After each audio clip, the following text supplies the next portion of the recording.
enough, O Zion, that dwellest with the daughter of Babylon. For thus saith Yahawah of hosts, after the glory hath he sent me unto the nations which spoiled you. For he that toucheth you toucheth the apple of his eye.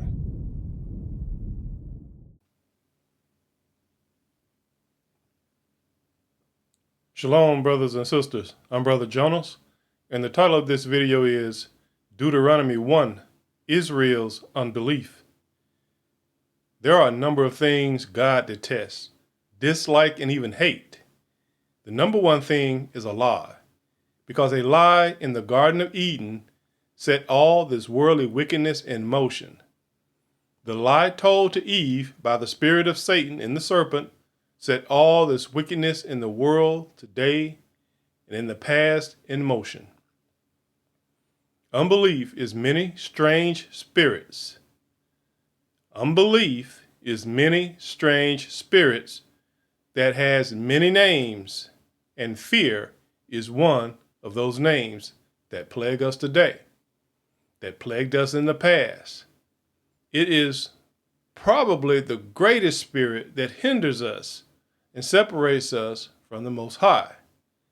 The Israelites, more than anything else, is plagued with unbelief. It seems to be the millstone around our necks, or the yoke that binds us to this carnal world and invites us to eternity in the lake of fire. The spirit of unbelief is the wall between us and the Most High Yahawah. It is the wall that we, each individual, must tear down to be with our Heavenly Father. Let's look at what God hates. Proverbs 6:16. These things doth Yahawah hate, yea, 7 are an abomination unto him. These things are an abomination to him. Verse 17. A proud look, a lying tongue, and hands that shed innocent blood. We see this every day in our society, especially in the black communities. So the first thing is we need to be careful. Be careful, black woman. A proud look is not good. A humble appearance is appropriate for the black woman. Number 2, a lying tongue is at the top of his list of hate because it is of Satan, and Satan is the father or creator of lies. Number 3, murder. People that shed innocent blood. Verse 18, and heart that deviseth wicked imaginations, feet that be swift in running to mischief. That brings us to number 4, a mind that constantly think of wickedness. That was one of the reasons the Most High destroyed the world with the flood, because of the wickedness that was in the world. The imagination of man was constantly on wickedness. This mind that constantly think of wickedness, like getting over on people in some way or unfair dealings with people, taking advantage of others. You see this all the time, especially among our people. Number 5, people that are quick to go and do stupid, unlawful things that are wrong. People that don't consider the good and bad of doing something and just react to a stupid idea by their own stupid thoughts or of the stupid thoughts of a stupid so-called friend. Being quick to pull out your gun on someone. That's assault. A split second, bang, bang, you make a mistake because you didn't think, you didn't consider, and now your life is ruined and somebody is dead or seriously injured. Verse 19, a false witness that speaketh lies, and he that soweth discord among brethren. That brings us to number 6, a false witness that speak lies. You did notice that lying was mentioned twice so far. Number 7, a person that sowed discord, stir up trouble or gossip, which also probably include some lying. And that's 3 times in a manner of speaking that lying is mentioned. Unbelief is not mentioned here, not at all. So, God must be okay with unbelief, huh? Nah, no, he's not. Unbelief is a self-destroying spirit for self-willed people that don't listen to God. Why would God do things for people that don't believe in him? Unbelief is a bomb that you as an individual have to disarm yourselves to save yourselves. And the scriptures give you the knowledge, wisdom, and understanding to do it. To believe in someone that is truly for you, like God, Yahawah, is for the Israelites, then that is trust in him. And if we trust him, then we should obey him. Don't you think? At this point in time, the ignorant of the nations believe in many false things. The people that run the world and serve Satan believe in God 100% because they believe in Satan. But they are children of Satan and worship him zealously with all of their heart, mind, and wicked souls. The Israelites were chosen by God, witnessed God's power against Egypt, in Egypt, and at the Red Sea. They witnessed Yahawah's power in the wilderness for 40 years. The Israelites' clothes and shoes never wore out. That was just one of the godly things that took place. They witnessed Yahawah's power going into the promised land against the Canaanites, blowing trumpets after circling Jericho a number of times. The city walls collapse. In all that he has done up until 70 AD. Through many generations and eyewitness accounts, and yet there was much unbelief. To not believe God is to call him a liar, whether by speech, action, or inaction. It is to say he can't do what he says he will do. It is to say, I don't believe him, or he is not real. How would that make you feel if people never believed you? Unbelief is an unforgivable sin if, and I say if, you remain in that unbelief. But here's the catch, y'all. Only you can remove that sin. No one else can remove that sin. You have to go from unbelief to belief. Deuteronomy 1 shows Moses having a flashback conversation with Israel. Moses is reflecting on all of their incredulous faith. Deuteronomy 1, verse 1. These be the words which Moses spake unto all Israel on this side Jordan in the wilderness, in the plain over against the Red Sea, between Paran and Tophel, and Laban, and Hazeroth, and Dazahab. Verse 2. There are 11 days' journey from Horeb by the way of Mount Seir unto Kadesh Barnea. Verse 3. And it came to pass in the 40th year, in the 11th month, on the first day of the month, that Moses spake unto the children of Israel, according unto all that the Yahawah had given him in commandment unto them. So we see this is the 40th year. They had been in the wilderness 40 years. And Moses is just reflecting back and reminding them of some things. So let us get reminded also. Verse 4. After he had slain Sihon, the king of the Amorites, which dwelt in Heshbon, and Og, the king of Bashan, and y'all know Og, that dude was about 12 feet tall, which dwelt at Ashtaroth in Edrei. Verse 5. On this side Jordan, in the land of Moab, began Moses to declare this law, saying, Yahawah our God spake unto us in Horeb, saying, Ye have dwelt long enough in this mount. At this point, the Israelites had only been out of Egypt a short time, about a year. Remember, Moses is reflecting back, telling them what went down 40 years earlier. Then God said in Deuteronomy 1 verse 7, Turn you and take your journey and go to the mount of the Amorites, and unto all the places nigh thereunto, in the plain, in the hills, and in the vale, and in the south, and by the seaside, to the land of the Canaanites, and unto Lebanon, unto the river Euphrates. Behold, I have set the land before you. Go in and possess the land which Yahawah sware unto your fathers, Abraham, Isaac, and Jacob, to give unto them and to their seed, which is Israel, after them. Now, God is sending Israel into the promised land the first time around, the first try. Remember, Moses is reflecting back. He said, go in and possess it.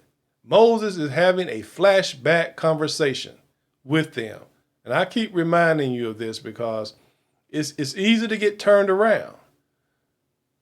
And reminded them at that time that he was not able to bear them himself alone. They brought all of their problems to Moses, and it was too much for one man to bear.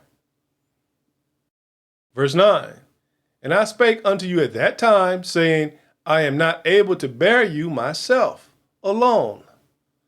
Yahawah your God had multiplied you, and behold, ye are this day as the stars of heaven for multitude.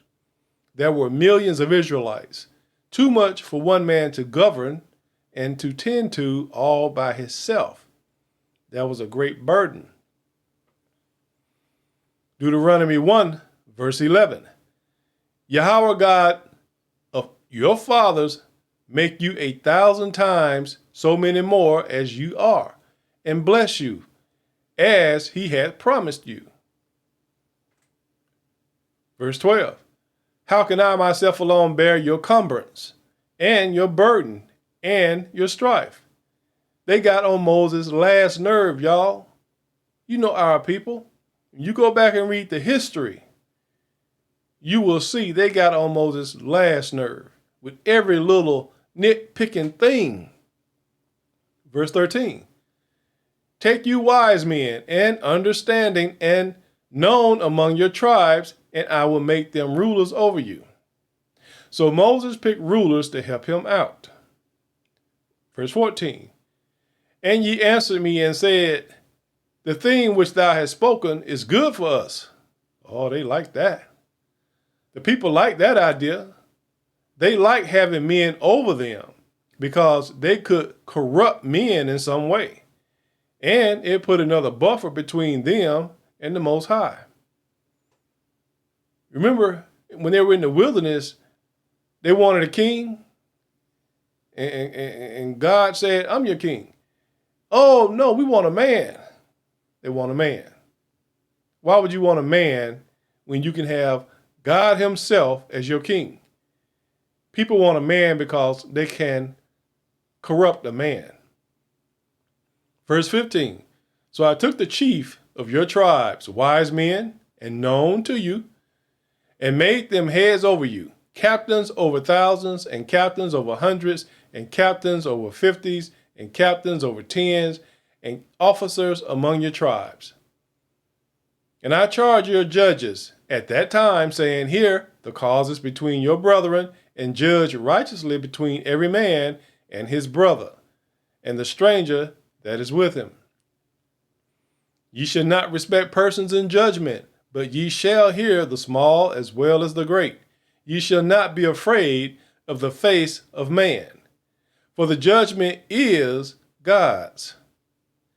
And the cause that is too hard for you, bring it unto me, and I will hear it.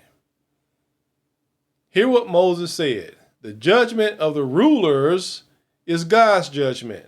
So if a man said, this is what you must do, then that was coming from God himself, and you were supposed to obey it. And that Moses will deal with the heavier problems. Verse 18, and I commanded you at that time all the things which you should do. And when we departed from Horeb, we went through all that great and terrible wilderness, which ye saw by the way of the mountain of the Amorites, as Yahawah our God commanded us. And we came to Kadesh Barnea. So the early government under Moses was set up, and they arrived at Kadesh Barnea. Verse 20, and I said unto you, ye are come unto the mountain of the Amorites, which Yahawah our God doth give unto us. Behold, Yahawah thy God has set the land before thee. Go up and possess it, as Yahawah God of thy fathers had said unto thee. Fear not, neither be discouraged. Now, we see that Moses has told the Israelites to go up and possess the land that God gave our fathers. Are y'all seeing this? Do you understand what is happening? Some of you do, and some of you don't. You see, sometimes people read over things, and it's just like a long string of the same tune, and you're not picking out what needs to be picked out. God told them to go in and possess the land, and now Moses has told them to go in and possess the land. That's 2 times they've been told to go in and possess the land. But for some reason, their feet don't seem to be moving. These are the little points that you got to pick out here. Verse 22, and ye came near unto me, every one of you, and said, we will send men before us, and they shall search us out the land, and bring us word again by what way we must go up, and into what cities we shall come. Moses is reminding them that they came to him and said, we will send men before us. They are telling Moses what they're going to do. They are having a trust issue with God. And those men will search out the land for them and bring them a report about what direction they must go into the land and into what cities they should go into. Ooh-wee. Ooh-wee. Do y'all see the ooh-wee here? The people didn't believe God. The people didn't believe Moses. That's 2 unbeliefs. They usurped their God, which is also their king.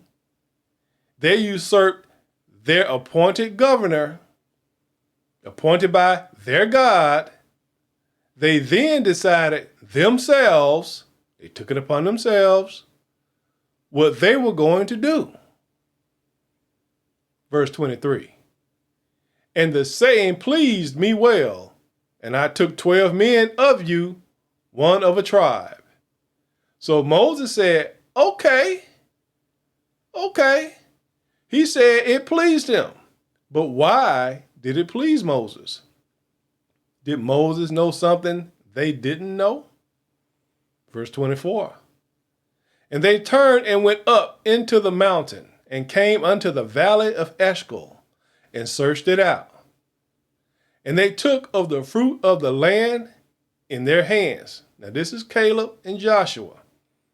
And brought it down unto us, and brought us word again, and said, it is a good land, which Yahawah our God doth give us.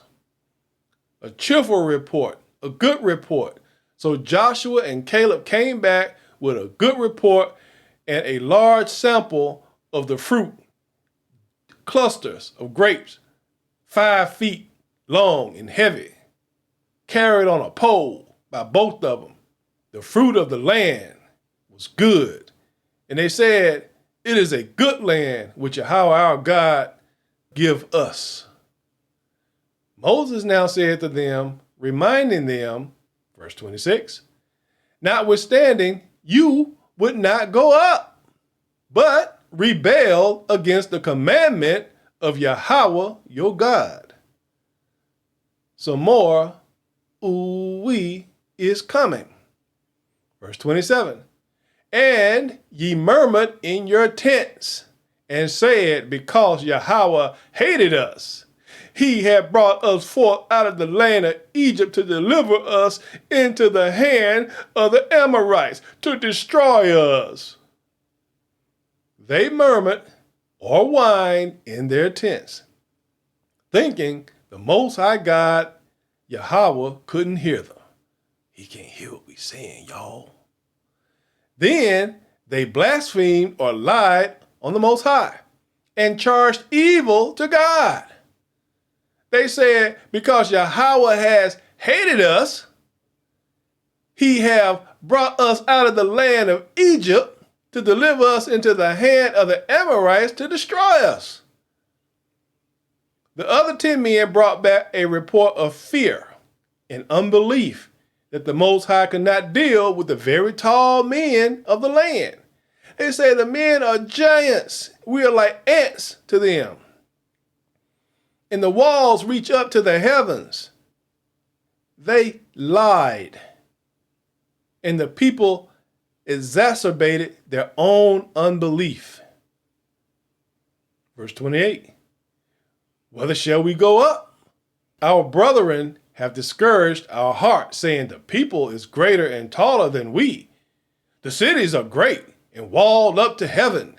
And moreover, we have seen the sons of the Anakims there. Then I said unto you, dread not, neither be afraid of them. Moses tries to plead with them to understand that we have a God, not a Hulk, but a living God. See, they had Hulks. We have a God, a living God, the creator of all things, and they've seen him in action back in Egypt. They've seen him in action when they crossed the Red Sea. But for some reason, they can't seem to remember these things or trust these things. Verse 30. Yahawah your God, which goeth before you, he shall fight for you, according to all that he did for you in Egypt before your eyes. Moses said, remember Egypt. The Most High goes before us. He will fight for us, according to all that he did for us in Egypt, that you witnessed with your own eyes. Verse 31. And in the wilderness, where thou hast seen how that Yahawah thy God bare thee, as a man doth bear his son, in all the way that ye went, until ye came into this place. Moses said, remember the wilderness, how the Most High took care of us and our needs. They didn't lack of anything. They might have wanted much, but they didn't lack of anything. They had food, they had water, their clothes didn't wear out. At one point, nobody was sick. Verse 32. Yet in this thing you did not believe Yahawah your God. Yet in this thing, what's going on right here? You did not believe Yahawah your God. Moses said, after all the Most High has done for us, and for us, you still don't believe the Most High now in this particular situation. Verse 33. Who went in the way before you to search you out a place to pitch your tents in fire by night, to show you by what way ye should go, and in a cloud by day. They are in trouble now. They are in trouble now. That's 3 strikes, y'all. 3 strikes. They usurped their God, which is their king. That's strike 1. They usurped their appointed governor, Moses. That's strike 2. Then they decided themselves what they were going to do after hearing the report of the 12 men, and chose the fearful report and not the report of good They chose the report of unbelief. That's strike 3. Verse 34. And Yahawah heard the voice of your words and was wroth and swore, saying, Yahawah heard everything they said and everything they thought, as he does, and was very angry and spoke a decree against them. Verse 35. Surely there shall not one of these men of this evil generation see that good land which I swear to give unto your fathers. So all the men over the age of 20 years old, except Moses, Aaron, Joshua, and Caleb, would die in the wilderness over the next 40 years because of their unbelief. Unbelief against God is evil. God said these men of this evil generation. So because they were unbelieving, they were evil. You need to understand this. If you say you don't believe in God, you're evil and he's going to kill you. If your unbelief is not real, you are going to die. It's as simple as that. That spirit of unbelief is going to drag your soul right down into the lake of fire. God can't do anything with unbelief and those that have unbelief. Verse 36, save Caleb, the son of Jephunneh. He shall see it, and to him will I give the land that he had trodden upon, and to his children, because he had wholly followed Yahawah. You see, reward to those that believe, trust, and obey God. That's how you get your prosperity on. Prosperity, you want prosperity? Trust, believe, and obey God. You can't get prosperity by giving money to the church, any church. You're just showing that you're a fool. A fool and his money soon part. Verse 37. Also Yahawah was angry with me for your sakes, saying, thou also shalt not go in thither.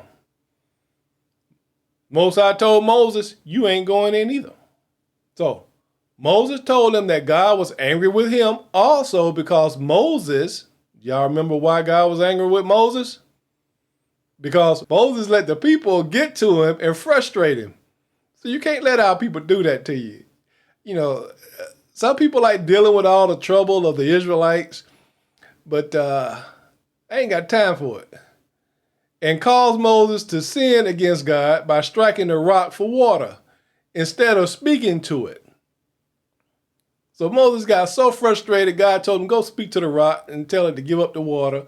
And Moses was so frustrated with the people, he went and took his staff and banged on the rock a couple times. And the water came out. You know, Most High didn't want to embarrass him. The water came out. But Moses disobeyed God. He didn't glorify God the way God wanted to be glorified. So he ain't going in. But I tell you, between you and me, I think Moses had enough of those knuckleheads and was ready to die and rest in paradise. The more I see of our people's wickedness in these last days, the more I feel Moses' pain. I am so sick of seeing how wicked our people are over these little petty things, over little stuff, robbing somebody for $5, shoplifting, just acting stupid. It's sad. It hurts my heart. It really do. But I digress. Verse 38. But Joshua the son of Nun, which standeth before thee, he shall go in thither. Encourage him, for he shall cause Israel to inherit it. Moreover, your little ones, which ye said should be a prey, and your children, which in that day had no knowledge between good and evil, those that were under 20 years old, they shall go in thither, and unto them will I give it, and they shall possess it. Young people of Israel at that time will go into the land of Israel after the 4 generations or 40 years in the wilderness. Verse 40. But as for you, turn you and take your journey into the wilderness by the way of the Red Sea. So when they refused to go in to the land, when the Most High told them, when Moses told them, and they got the report of the 12 spies, and they sinned against God, Most High said, as for you, turn you and take your journey into the wilderness by the way of the Red Sea. It's time for you to eat your judgment. So Moses told them that the Most High said, turn you and take your journey into the wilderness by the way of the Red Sea, so they could start their punishment of 40 years in the wilderness. So what just happened? Oh my goodness, what just happened? They drunk, y'all. They drunk without drinking wine. They're like, what's going on? Wait a minute, what's going on? We saw a bunch of Negroes mess up a glorious plan that God had for them. Their reward now, after leaving Egypt, would be to die in the wilderness. The very thing that they accused the Most High of doing, he's going to do. Words have power. Unbelief have negative power. Be careful what you say. And more importantly, be careful of what you lay at the feet of God.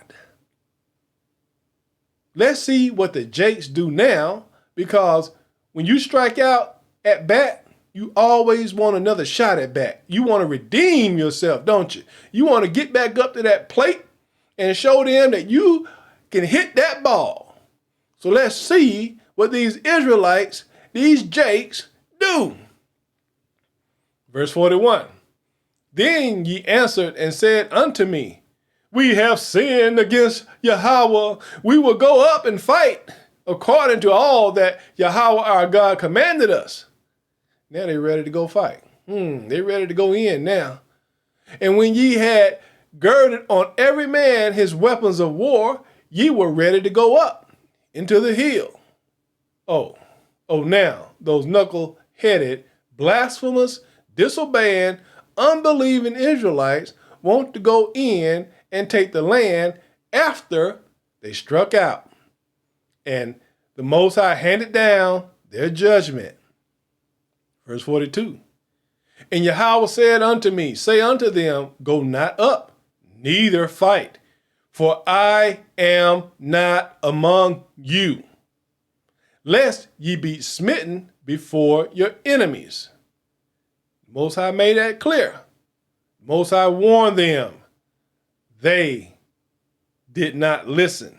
Moses said, God said, do not go up, do not fight, because I am not with you. If you do go fight, you will be smitten or get your butt kicked and die before your enemies. Guys, you can't make this up. Once a knucklehead or Jake, always a knucklehead or Jake. Verse 43.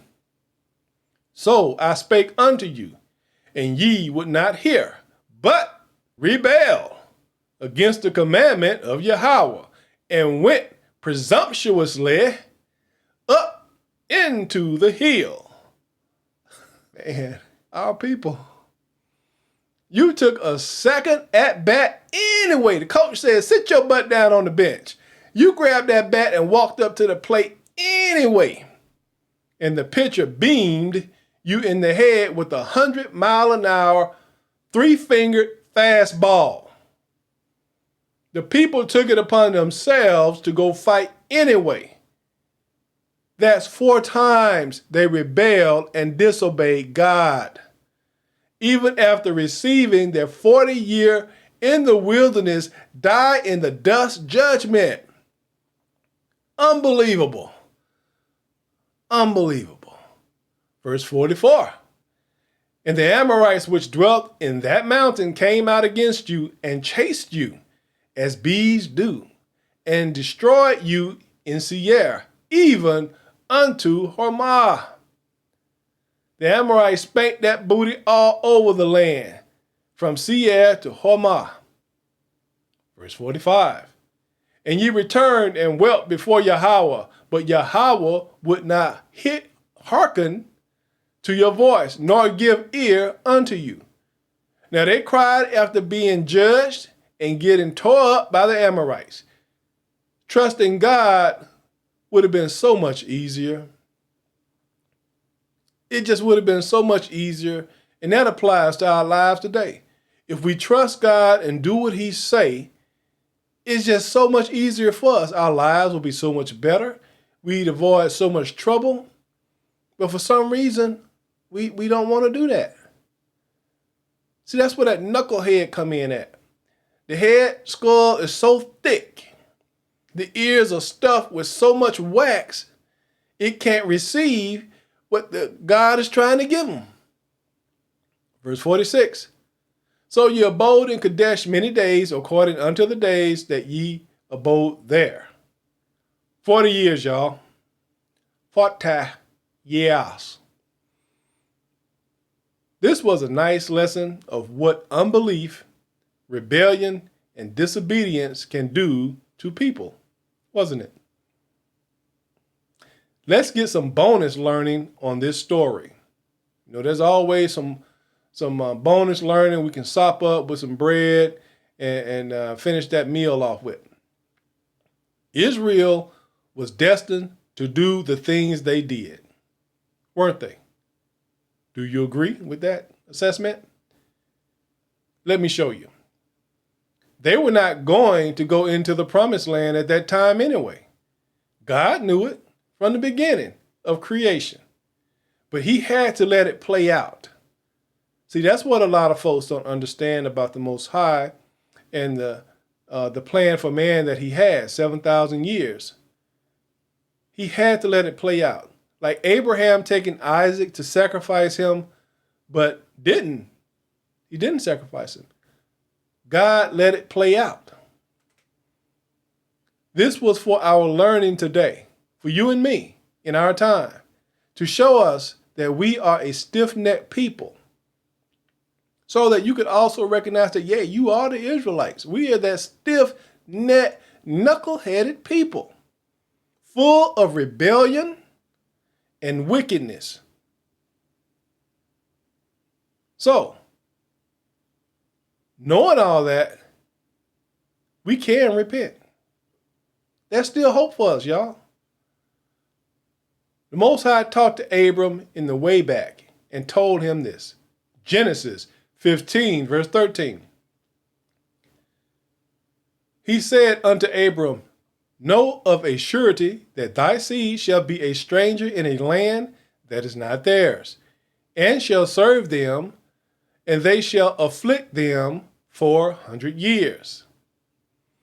And also that nation, talking about Egypt, whom they shall serve will I judge, and afterward shall they come out with great substance. We rolled out of Egypt with a lot of wealth that we got from those Egyptians. Verse 15, and thou shalt go to thy fathers in peace. Abraham would live a long, peaceful life. Thou shalt be buried in a good old age. Verse 16, but in the fourth generation they shall come hither again. For the iniquity of the Amorites is not yet full. This last verse is very important to show you that the Israelites were not going to go into that land anyway. It said, for the iniquity of the Amorites is not yet full. God told Abram that in the fourth generation, his descendants, after they come out of Egypt, the Israelites will come to this land that was promised him, after the Amorites' iniquity was fulfilled. When Moses spoke the words of this lesson, Deuteronomy 1, the 40 years or 4 generations had not started yet. Remember, Moses was reflecting back to the beginning, to that first try of going into the land. So those 40 years had not been completed yet, and the Amorites' iniquities had not reached its full limit yet. The iniquity or sins of the Amorites had not reached the brim of their cup. Every nation, everybody got a cup. And that sin got to roll over the top of that cup. So the Israelites could not go into the land anyway. God knew they were going to mess it up and allowed the 4 generations or 40 years to take place before going into the land of Israel, fulfilling the words he spoke to Abraham. See, but the Most High had to let it play out for their sake and for the word's sake. The Most High knows all of our missteps from birth to death, each one of us, and he knows who will do his will and who will not do his will. We don't know. It's like seeing a movie you never saw before. We don't know what's going to happen in that movie. We have to let it play out. We have to watch and see. So we have to play it out, or we have to live it out. And that's why we need to learn, grow, and get stronger in the word to make our calling and election glorious for all eternity. Peace to you, Israel. And remember, TikTok.